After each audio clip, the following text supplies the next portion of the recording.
Halo teman-teman dan juga dosen, Bapak dan Ibu sekalian.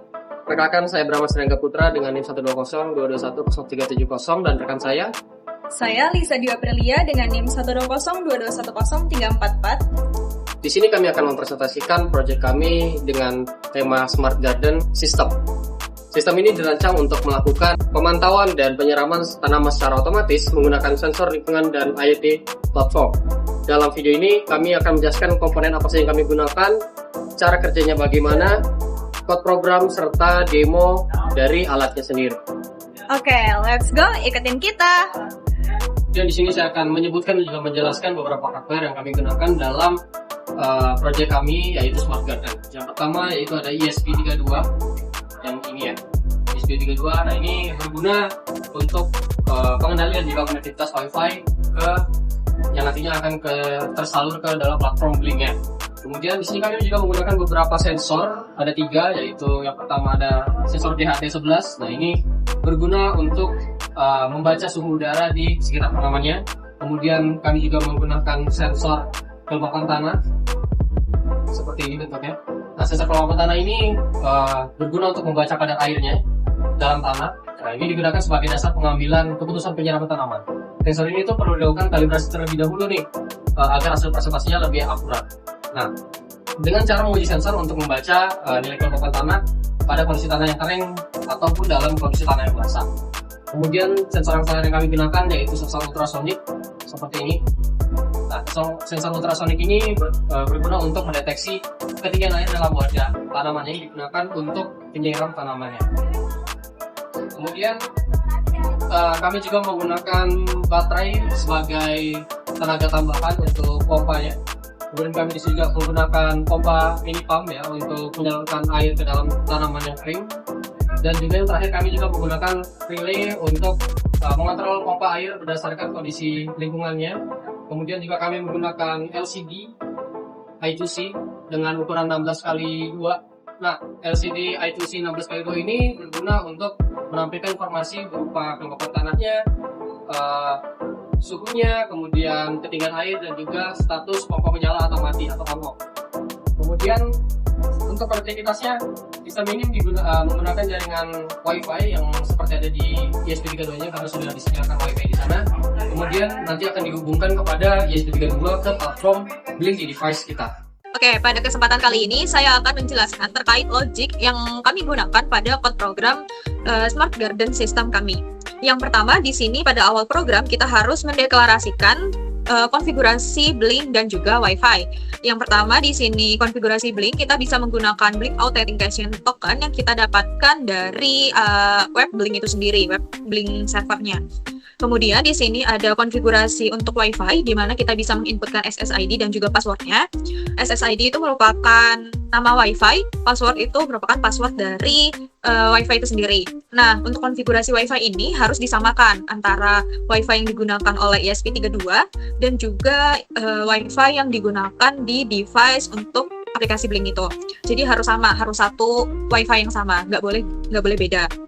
Terus selanjutnya kita bisa melakukan konfigurasi pin, di mana ada beberapa konfigurasi. Yang pertama di sini relay menggunakan pin 2, DHT11 menggunakan pin 18, Trig dan Echo menggunakan yang terkoneksi dengan ultrasonic, sensor ultrasonic.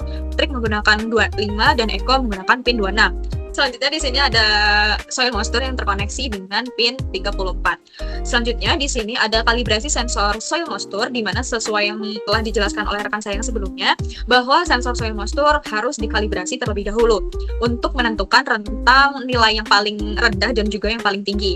Air value ini merupakan nilai untuk ketika tanah itu sangat kering, di mana yang terdeteksi yaitu 2500. Jadi kita bisa masukkan nilai 2500 di sini. Nah, untuk water value ini merupakan nilai dalam kondisi tanah itu paling basah.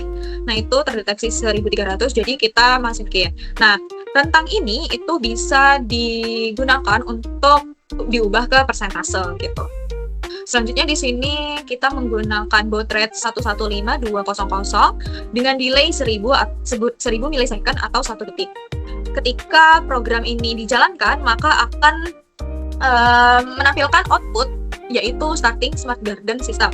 Nah, di sini ada inisialisasi sensor dan relay, kemudian ada inisialisasi LCD, kemudian ada logic code untuk memeriksa koneksi Wi-Fi apakah sudah terkoneksi atau gagal.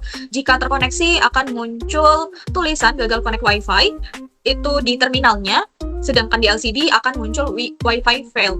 Sedangkan kalau berhasil terkoneksi akan muncul Wi-Fi connected. Selanjutnya di sini juga kita setelah mengecek koneksi dari Wi-Fi, kita juga harus mengecek koneksi ke Blink-nya. Apakah sudah berhasil terkoneksi dengan aplikasi Blink-nya ataukah belum. Nah, di sini jika sudah berhasil terkoneksi, maka akan muncul tulisan connected to Blink server. Jika gagal, maka akan muncul tulisan gagal connect ke Blink server. Selanjutnya di sini ada logic code terkait read water level, di mana jika kita lihat di sini ada dibagi dua, yang berarti sesuai dengan konsep dari sensor ultrasonic itu sendiri yang mengukur jarak antara sensor dengan objek itu bolak-balik. Jadi untuk mengukur satu kali jarak itu harus dibagi dua.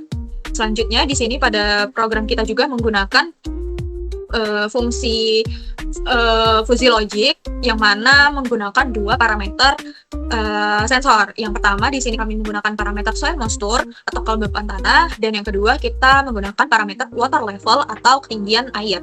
Nah, kita menggunakan ketinggian air itu batasnya sampai 3 cm di atas tanah. Nah, kita menggunakan asumsi bahwa sensor soil moisture diletakkan 10 cm dari atas permukaan tanah.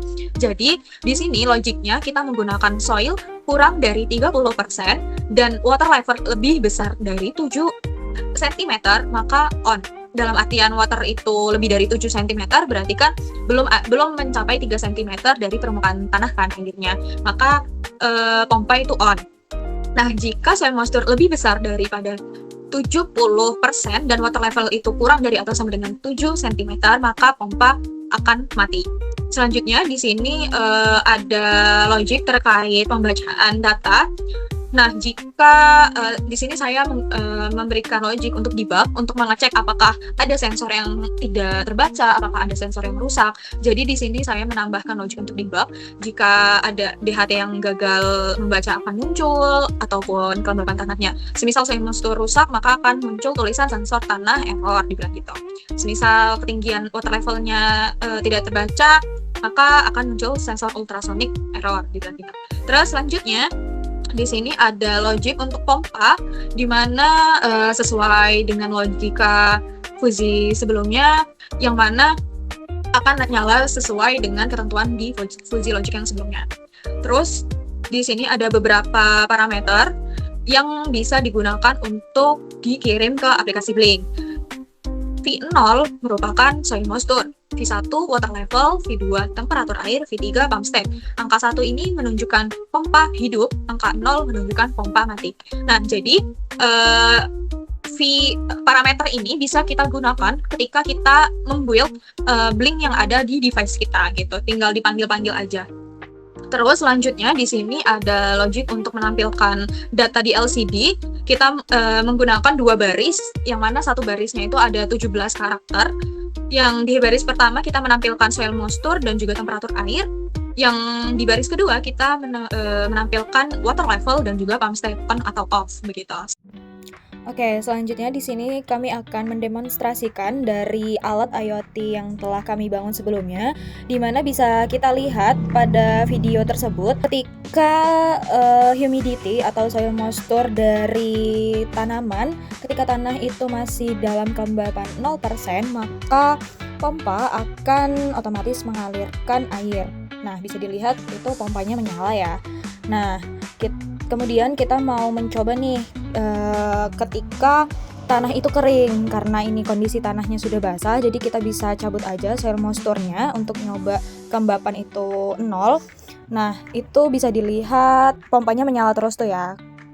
Di sebelah kiri di tempat airnya itu menyala terus. Nah, ketika kita tancapkan kembali, itu mulai nambah terus tuh humidity-nya dari 7, kemudian 9 tuh naik.